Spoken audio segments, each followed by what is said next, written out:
Chapter 3 Hunters. Morning found Selina returning to the home she wanted no part of. Father was chopping wood, and Melissa had come over with Eric. It was a little piece of wholesomeness that would have made most yearn to remember the moment forever. For a certain rebellious young woman, however, it meant an apology to her sister, banishment to her room, and idleness. When nothing could be done, Selina often found her mind turning inward and gnawing on itself.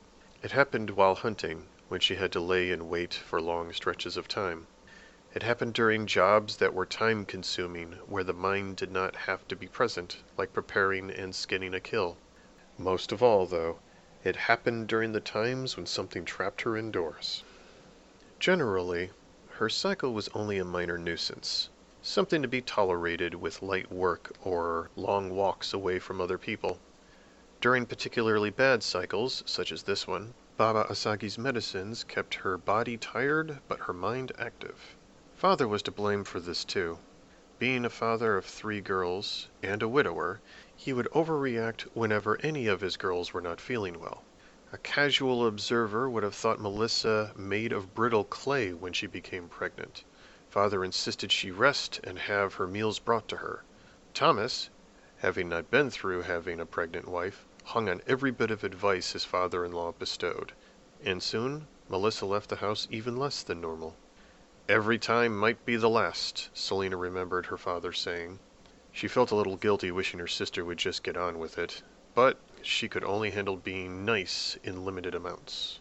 During that time, she swore at least 3 times a day that she would never become pregnant. "Good morning, Selina," Melissa gushed in the most wretchedly delightful way. It was one of the rules that the oldest was allowed to dote on the youngest. But in this case, the youngest wanted nothing more than to go back to bed. Her whole body ached from the simple activity of morning chores, but the strong tea and lack of sleep had made her groggy. 2 forces tore her between running around and crawling back to her room. Baby Eric cried out for his mother, and like a trained dog, Melissa lifted him up and slipped a pale breast out for his breakfast. Selina sneered, both at this display of obedience and what it did to her own body. The woman within saw Eric and wanted one for herself. She swore it was a joke created by the gods for the sole purpose of annoying her. "Morning, Bruto," she heard her father say. Selina went white and her stomach twisted hard, making her glad Asagi had only made her a biscuit for breakfast. "Morning, sir. Lena home?" His voice was deep, heavy, and he always seemed to be trying to catch his breath. "She's not feeling well, Bruto," her father said, still protecting her. "I think you should come back in 2 days." "Oh, okay.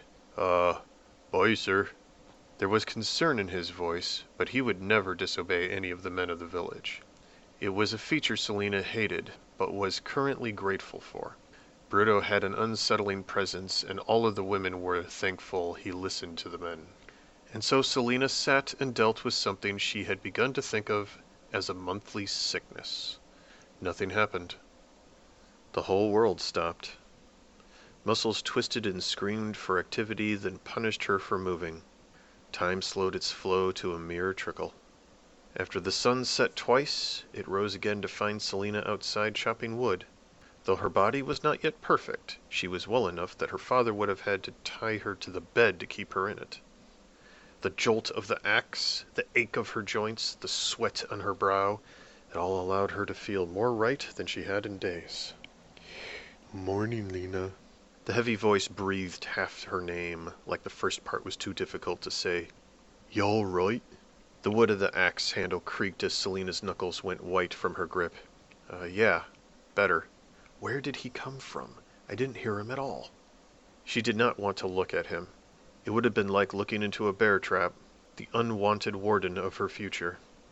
"You, coming over soon?" It was the same question as before. Always, Bruto wanted to spend time with her, but Selina always found excuses and often ran off into the woods. Maybe later, Bruto," Selina said steadily to the stump at her feet.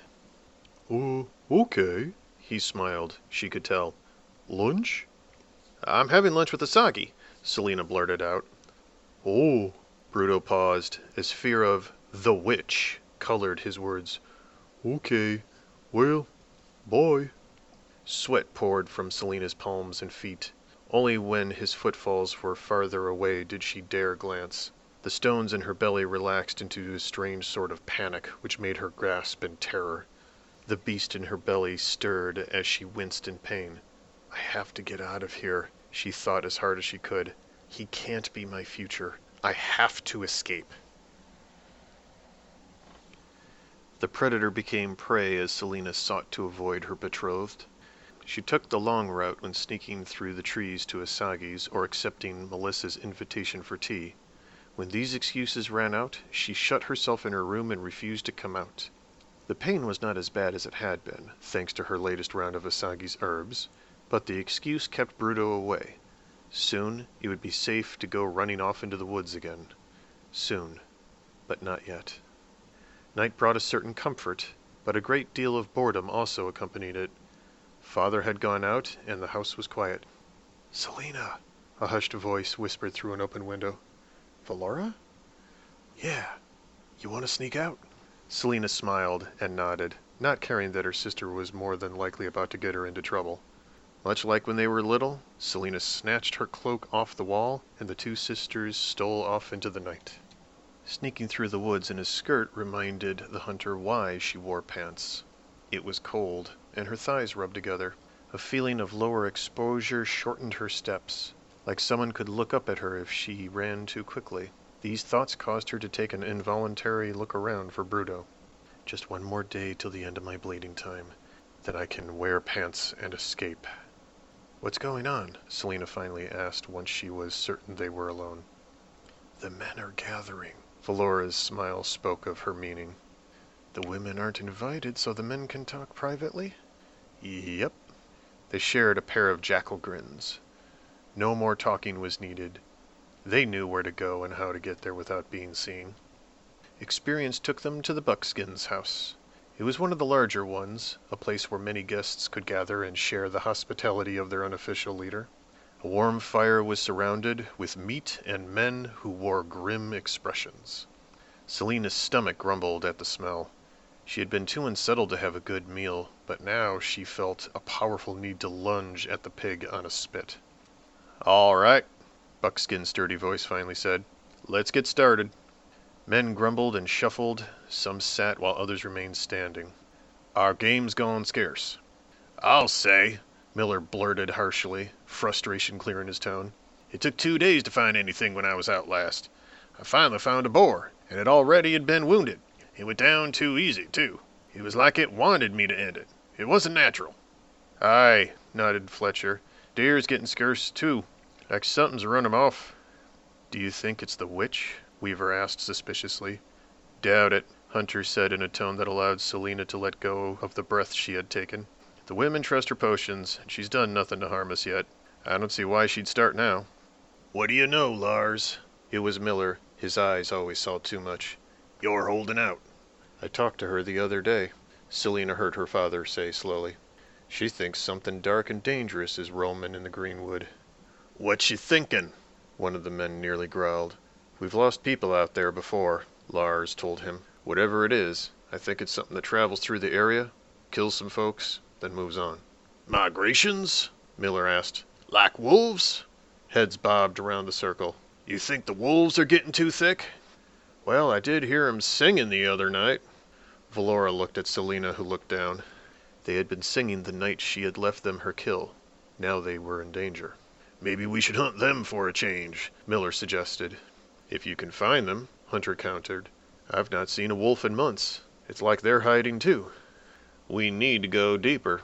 Buckskin's words silenced all of the men, who obviously agreed but felt it was dangerous. "We go deeper and we be leaving widows behind," Fletcher said grimly. "I know," Buckskin acknowledged grimly, "but we have to do something." "I'll go," Hunter said, and Selina's blood ran cold. "You sure, Lars?" Buckskin asked, already knowing the answer. "I'm sure. My girls are grown, and your family still need you here. I'll go tomorrow." "Ain't your girl sick?" Miller asked, but Hunter just smiled. "Selina's been taking care of herself for years now." The father's pride shone as his eyes traveled knowingly to where his girls were hiding. Most days I feel like I'm protecting the village from her instead of the other way around." "Aye, she'd have made a good son," Fletcher said with a smirk. There was some chuckling followed by a silence full of agreement. Valora touched Selina's shoulder. They stepped away from their compromised position, fleeing back into the night. "What are we going to do?" Melissa asked like a damsel in distress. They sat around the eldest sister's table while the baby slept in his crib. Selina noticed with annoyance that without a baby in her arms, her sister seemed incomplete. "We don't really have the ability to do anything," Valora said as she stared at her youngest sister. "I can't go with him," Selina protested. "He doesn't have to know," Valora retorted. "I'm still bleeding. I'll attract predators or worse." The crackle of the fire and the moan of the outside breeze magnified, as if the sound itself was a smothering force. "You can follow when you're better," Valora said, still trying to sound strong. "Father could be dead by then," Selina lamented. "Besides, he'd have a day's head start on me. I could track him, but it would be almost impossible to catch up." "But you're the hunter," Valora protested. "We're all hunters," Melissa said with a sudden lack of meekness. "Papa taught us all, but he's still better at it. It'll take all of us to slow him down." The other two looked at their eldest sister in stunned silence. Maybe motherhood's done something to her after all. "What are you thinking, Melly?" Valora leaned in close and studied her sister as if looking for tiny horns or a third eye. "Valora, can you watch Eric for me tomorrow?" The middle sister nodded painfully, her disdain for babies written on every inch of her body. "With Asagi's help, I can delay him for a day. Selina, you need to be ready to go the day after tomorrow." I can do that." "Good." Melissa stood and went to the kitchen. Valora and Selina exchanged looks that conveyed mutual surprise. The looks exacerbated into full horror when their sister returned with a rather large knife. It made a heavy sound as she put it on the table in front of Selina. "I need you to cut me," Melissa told her sister while holding firm eye contact. "You... what?" Selina stared at the arm her sister had thrust forward and spotted the veins that would bleed the most. "Melly," Selina began in the best joking tone she could manage, "as much as I've always wanted to stab you—" "Papa won't go if I'm hurt," Melissa told her without softening her gaze. "Cut me, and he'll stay at least another day." "But I... The normally predatory mind could not accept this. Meek, mild Melly, who cried at the end of a scary story, who fainted at the sight of blood, who was so completely and utterly worthless that it defied a proper description, was now asking her youngest and most violent-tempered sister to cut her open. It was like a bird refusing to fly away, or a cat going for a casual swim. "Selina," her big sister read her eyes and the thoughts within. "I know you're afraid to hurt me. I admit I don't want to be hurt. But I have experienced pain on a level far greater than you have." Her eyes traveled to the crib where her baby slept, and a look of absolute pride filled her. "The greatest pain creates the greatest joy. Pushing Eric out into the world was an agony that will forever change my definition of pain. But the rewards of that misery will not allow me to regret one moment of it." Slowly, she picked up the knife and placed the handle into her youngest sister's hand. "To save Papa, I will endure this pain with pride. You know how to cut properly.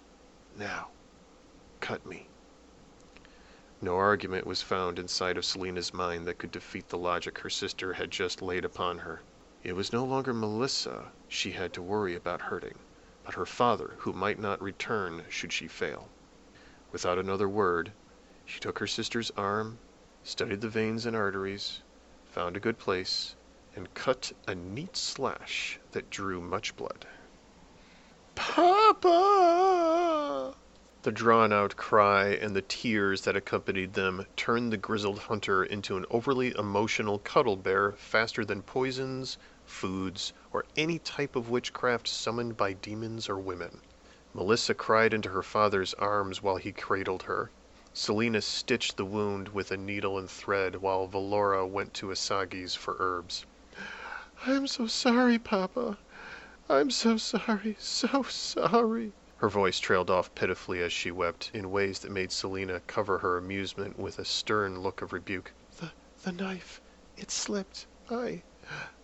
Idiot, Selina chastised her sister. Any deeper and you would have orphaned Eric.